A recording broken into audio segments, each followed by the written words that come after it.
Hey everyone! Before we dive in, make sure you hit that subscribe button because Diana's story is one that's going to stay with you long after this video ends. Let me take you to a small town in rural Montana, because that's where this all begins. Diana had been teaching 3rd grade in the same school for 19 years. Small town, population barely scraping 3,000. The kind of place where everyone knows everyone and your business is everyone's business. She loved teaching. Loved those kids. Loved watching their faces light up when they finally understood fractions or finished reading their first chapter book. For almost 2 decades, it was her calling, her purpose, the thing that got her out of bed every morning. Then her mom got sick. Alzheimer's, the cruel kind that steals someone piece by piece while their body keeps going. Diana was an only child. Her dad had passed years earlier. So it fell to her, the doctor visits, the medication management, eventually moving her mom into her small house because the nearest memory care facility was 40 miles away and cost more than Diana made in a year. She became a full-time caregiver on top of being a full-time teacher. Anyone who's dealt with Alzheimer's knows it's not just about memory loss. It's the anger, the confusion, the moments where your loved one looks at you like you're a stranger, or worse, like you're the enemy. Diana's mom would wake up at 2 a.m. demanding to go to work at a job she hadn't had in 30 years. Would accuse Diana of stealing from her. Would cry for her own mother who'd been dead for 40 years. And Diana would handle it all with patience and love and grace during the night, then go teach 23 8-year-olds the next morning like everything was fine. Except everything wasn't fine. By the spring of 2023, Diana was barely holding on. She'd stopped smiling. Completely. One of her teaching assistants pointed it out. "Miss Diana, I haven't seen you smile in months. Not a real one, anyway." And Diana realized it was true. She'd perfected this polite, professional expression that passed for contentment, but actual joy, actual happiness, that was gone. She couldn't remember the last time she'd laughed. The last time she'd felt anything other than exhausted and sad and guilty, guilty that she sometimes resented her mother, guilty that she wasn't patient enough, guilty that she was failing at everything. One afternoon in May, Diana was in her backyard trying to get 5 minutes of peace. Just 5 minutes where nobody needed anything from her. Her mom was napping, finally, and Diana had 30 minutes before she needed to start dinner. She was sitting on her back steps, staring at nothing, when she heard this rustling in the bushes by her fence. Out walked this enormous orange tabby cat. And I mean enormous. Easily 20 pounds, maybe more. He waddled, there's no other word for it, straight across her yard like he owned the place, hopped up on the step next to her, and sat down. Just plopped himself right there and started grooming his paw like this was his house and Diana was the visitor. Diana stared at this cat. The cat ignored her, focused entirely on his grooming routine. She'd never seen him before, and in a town this small, she knew most of the local pets. "Who are you?" she asked out loud, not expecting an answer. The cat paused his grooming, looked at her with these intense copper eyes, then went back to his paw. Diana laughed. Couldn't help it. This cat's audacity, his complete confidence, the absurdity of him just appearing and making himself at home, it cracked something open. She laughed, really laughed, for the first time in months. The cat started showing up every day. Same time, around 4 p.m. He'd waddle into her yard, hop onto the step, sit next to Diana if she was outside, or meow at the back door if she wasn't. She started calling him Hank because he looked like a Hank, sturdy, no nonsense, solid. She'd give him treats, scratch behind his ears, and for those few minutes every afternoon, she'd forget about everything else.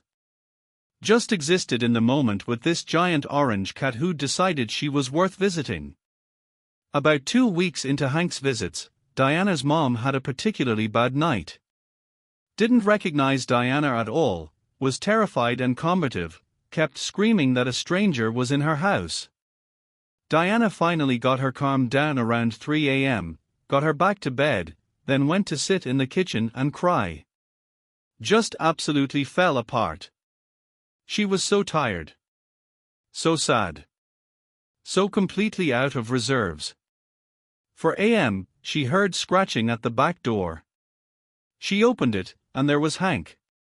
Not his usual time, nowhere close, but there he was. He walked in like he'd been invited, first time he'd ever come inside, went straight to Diana, and climbed into her lap. All 20+ pounds of him. Started purring so loud it sounded like a diesel engine. And Diana just sat there on her kitchen floor, crying into this cat's fur, while he purred and occasionally headbutted her chin like he was saying, "I know. I got you. It's okay." That became their new routine. Hank started coming inside.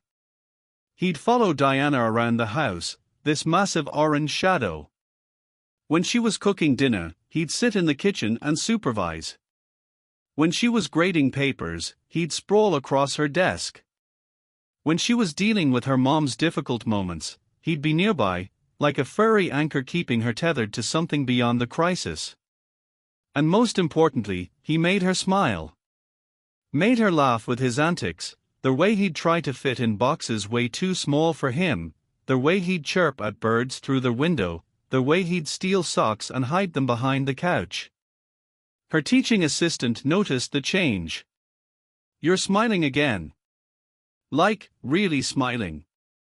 What happened? Diana showed her a picture of Hank. A cat happened. Here's the thing about caregiving, it's incredibly isolating. Your friends mean well, but they don't understand unless they've been through it.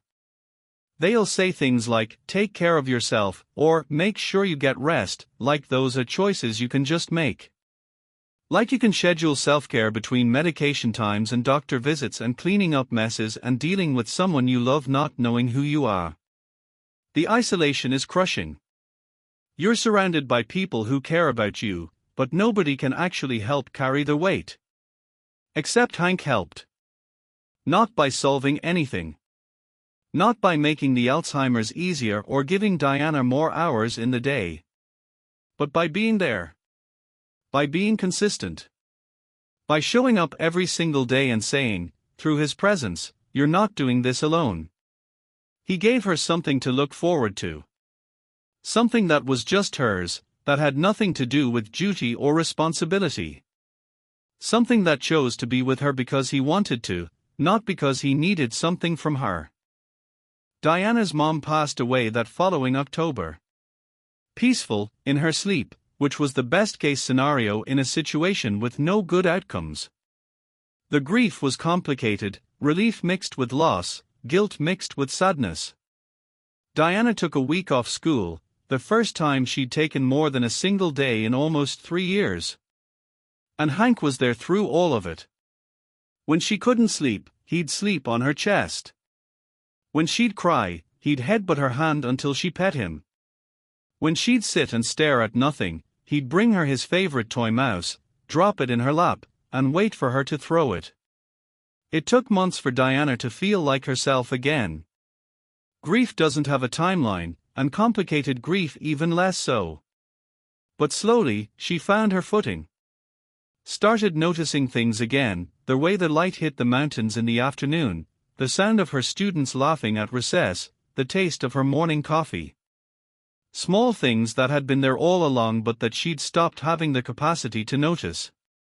And Hank was part of that healing. Every day, his steady presence reminded her that life wasn't just obligation and loss. It was also moments of connection. Moments of joy. Moments where a giant cat steals your sandwich when you're not looking and you can't even be mad because it's so absurd you have to laugh. Diana eventually found out Hank had another home. He belonged to a neighbor 3 houses down. But that neighbor worked long hours, and Hank had apparently decided he needed 2 families. The neighbor didn't mind, said Hank had always been independent, that he was glad Hank found someone who needed him. Because here's the truth about cats, they always know who needs them most. Diana still teaches 3rd grade in that same small Montana town. Still loves those kids. But now she smiles again. Really smiles. Her students drew pictures of Hank for her classroom wall. He's become an unofficial class mascot.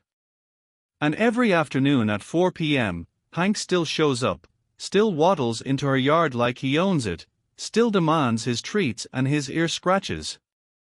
He's older now, a little slower, but he's there. Constant. Reliable. Proof that even in the darkest times, there's still connection to be found. I asked Diana what she'd say to other caregivers, other people drowning in responsibility and grief and exhaustion. She said, find your Hank. Find something that's just for you, that brings you even 5 minutes of joy. It won't fix everything. It can't. But it'll remind you that you're still human, that you're still capable of feeling something other than tired. And some days, that reminder is what keeps you going. So here's my question for you, who have you been during your hardest times? And who helped you remember how to smile again? Was it a cat? A pet? A person? A moment? Drop it in the comments because these stories matter. Because someone reading this is in the middle of their hardest time right now, and they need to know they are not alone. They need to know that Hank shows up. Maybe not in the same form, maybe not in the way you expect, but he shows up. Thanks for watching, everyone. Hit that like button if this one got you, subscribe if you haven't already, and go give your cat some love. Tell them they are doing important work. Because they are. Until next time, remember, even in the darkest seasons, there's still light. You just might need a 20-pound orange cat to help you see it. Meow for now.